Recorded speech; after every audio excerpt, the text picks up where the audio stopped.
Assalamualaikum warahmatullahi wabarakatuh. Perkenalkan, nama saya Putri Monika Kahar. Video kali ini yang saya buat yaitu untuk memenuhi tugas UTS saya, mata kuliah Sistem Moneter Islam. Video kali ini saya akan membahas beberapa poin. Yang pertama itu tentang sistem moneter Islam. Kebijakan moneter adalah suatu usaha dalam mengendalikan keadaan ekonomi makro agar dapat berjalan sesuai dengan yang diinginkan melalui pengaturan jumlah uang yang beredar dalam perekonomian. Usaha tersebut dilakukan agar terjadi kestabilan harga dan inflasi serta terjadinya peningkatan output keseimbangan. Definisi lain juga menyebutkan bahwa kebijakan moneter adalah proses mengatur persediaan uang sebuah negara. Biasanya otoritas moneter dipegang oleh bank sentral atau negara. Kebijakan moneter menurut konvensional merupakan instrumen bank sentral yang sengaja dirancang sedemikian rupa untuk mempengaruhi variabel-variabel finansial seperti suku bunga dan tingkat penawaran uang. Kebijakan moneter adalah kebijakan yang dikeluarkan oleh bank sentral atau otoritas moneter yang meliputi pengendalian besaran moneter dan atau suku bunga untuk mencapai perekonomian yang diinginkan. Kebijakan moneter merupakan kebijakan pemerintah untuk memperbaiki keadaan perekonomian melalui pengaturan jumlah uang yang beredar. Dalam sistem moneter konvensional, instrumen yang dijadikan alat kebijakan moneter pada dasarnya ditunjukkan untuk mengendalikan uang yang beredar di masyarakat adalah bunga. Sementara dalam Islam tidak memperkenankan instrumen bunga eksis di pasar. Fokus kebijakan moneter Islam lebih tertuju pada pemeliharaan berputarnya sumber daya ekonomi. Dengan demikian, secara sederhana, para regulator harus memastikan tersedianya usaha-usaha ekonomi dan produk keuangan syariah yang mampu menyerap potensi investasi masyarakat. Kebijakan moneter dalam ekonomi Islam hanya bersifat pelengkap untuk memenuhi pembiayaan sektor real. Perbedaan utama kebijakan moneter konvensional dan kebijakan moneter Islam adalah Islam tidak mengakui adanya instrumen suku bunga karena jelas dalam Al-Quran riba itu sangat dilarang atau haram. Yang kedua yaitu pandangan Islam tentang uang. Dalam ekonomi Islam, secara etimologi, uang berasal dari kata al-naqdu nuqud. Uang adalah standar kegunaan yang terdapat pada barang dan tenaga. Uang didefinisikan sebagai sesuatu yang dipergunakan untuk mengukur tiap barang dan tenaga. Dalam konsep Islam, uang adalah flow konsep. Islam tidak mengenal motif kebutuhan uang untuk spekulasi karena tidak dibolehkan. Uang adalah barang publik, milik masyarakat. Karenanya penimbunan uang yang dibiarkan tidak produktif berarti mengurangi jumlah uang yang beredar.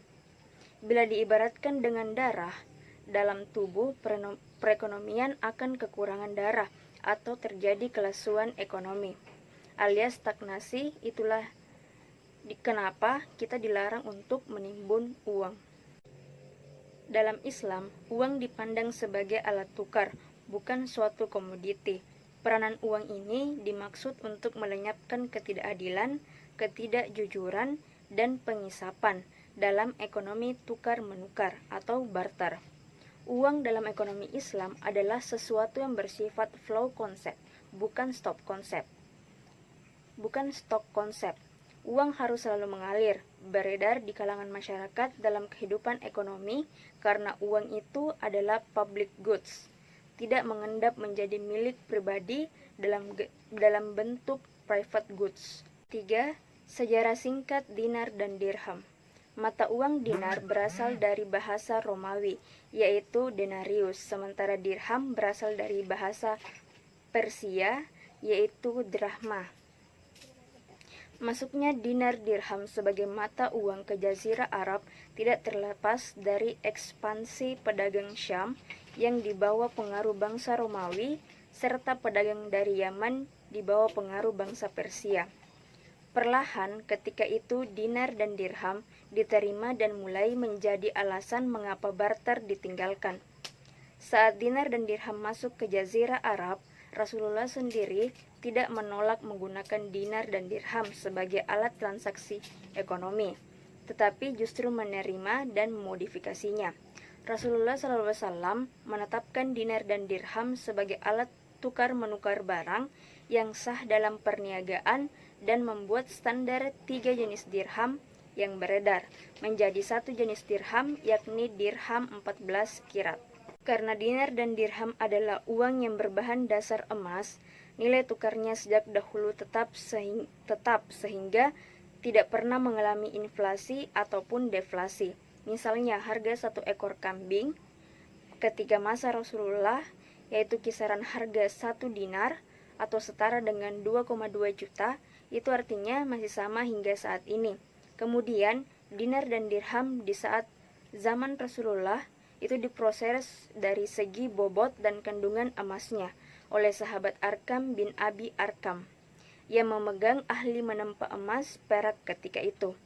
Barulah pada masa Umar bin Khattab, dinar dan dirham ditambah lafal hamdalah dan Muhammadur Rasulullah sebagai identitas kuat umat Islam. Dinar yang pertama kali dimiliki oleh pemerintahan Islam adalah saat 50 tahun pasca wafatnya Rasulullah di era kepemimpinan Abdul Malik bin Marwan. Dengan kekuatan dinar dan dirham yang tahan akan hantaman roda ekonomi, para ulama menjadikan dinar dan dirham sebagai tolak ukur dan menentukan nisab zakat. Masih di era pemerintahan Abdul Malik bin Marwan sekitar tahun 75 Hijriah atau 679 sebelum Masehi, uang dinar yang dipergunakan setara dengan 4,25 kg emas dengan 22 karat berdiameter 23 mm, sedangkan uang dirham setara dengan 2,975 gram perak murni. Standar inilah yang menjadi acuan bagi World Islamic Trading Organization.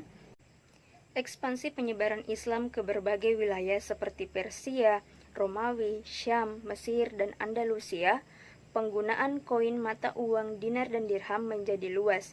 Hingga di abad ke-19, tepatnya di Inggris, tak lagi menggunakan koin emas atau perak.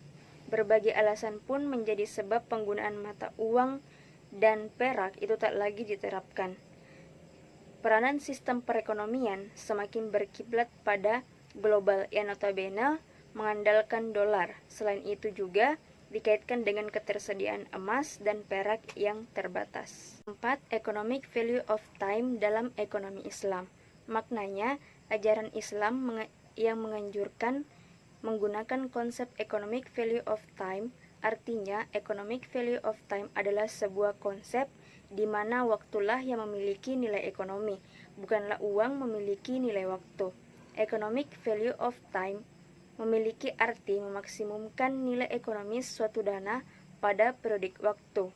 Jadi, faktor yang menentukan nilai waktu adalah bagaimana seseorang memanfaatkan waktu itu. Semakin efektif atau tepat guna dan efisien atau tepat cara, maka akan semakin tinggi nilai waktunya. Efektif dan efisien akan mendatangkan keuntungan di dunia bagi siapa saja yang melaksanakan. Oleh karena itu, pemanfaatan waktu itu bukan saja harus efektif dan efisien, namun harus juga didasari dengan keimanan. Keimanan inilah yang akan mendatangkan keuntungan di akhirat. Dalam Al-Quran disebutkan nilai waktu, termasuk nilai ekonomi waktu ditentukan oleh keimanan, amal baik, saling mengingatkan dalam hal kebaikan dan kesabaran.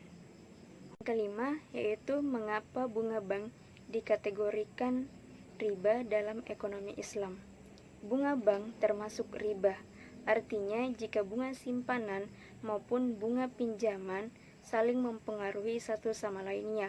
Ketika bunga simpanan tinggi, maka secara otomatis bunga pinjaman ikut naik dan demikian pula sebaliknya, sehingga bunga bank juga diharamkan dalam ajaran Islam. Dan adapun dalil mengenai riba, yaitu artinya, hai orang-orang yang beriman, janganlah kamu memakan riba dengan berlipat ganda dan bertakwalah kamu kepada Allah supaya kamu mendapat keberuntungan. Peliharalah dirimu dari api neraka yang disediakan untuk orang-orang yang kafir. Al-Quran Surah Al-Imran ayat 130. Teori bagi hasil dalam ekonomi Islam.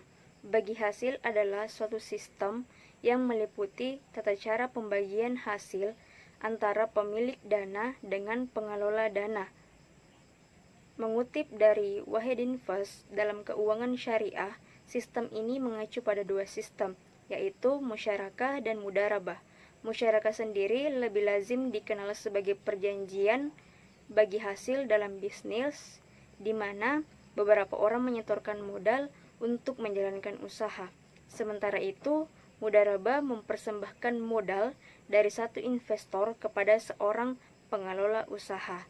Jika dalam bank bisa dikenal dengan istilah bunga, bank syariah membayar bagi hasil atas keuntungan sesuai dengan kesepakatan. Mungkin cukup sekian dari penjelasan saya. Mohon maaf apabila ada salah-salah kata. Terima kasih. Wassalamualaikum warahmatullahi wabarakatuh.